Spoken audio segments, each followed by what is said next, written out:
ভাই ওর ইন্টারভিউ কেন নিচ্ছেন? ও তো স্কোয়াডেই ছিল না।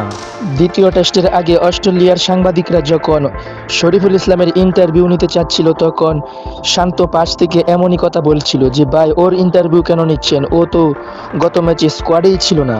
মমিনুল হককেও দেখা গেল বেশ প্রাণবন্ত ভূমিকায় গণমাধ্যম কর্মীদের সঙ্গে কথা বলার পাশাপাশি সতীর্থ শরীফুল ইসলামের কাছে জানতে চাইলেন প্রত্যাশা কি।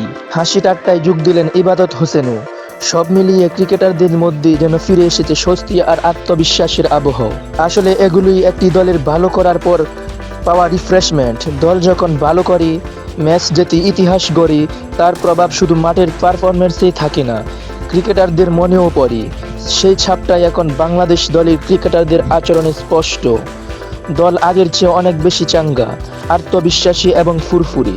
সামনে আরও বড় চ্যালেঞ্জ, আর এই আত্মবিশ্বাসী নিয়েই বাংলাদেশ এগিয়ে যেতে চায় আরও বড় সাফল্যের পথে।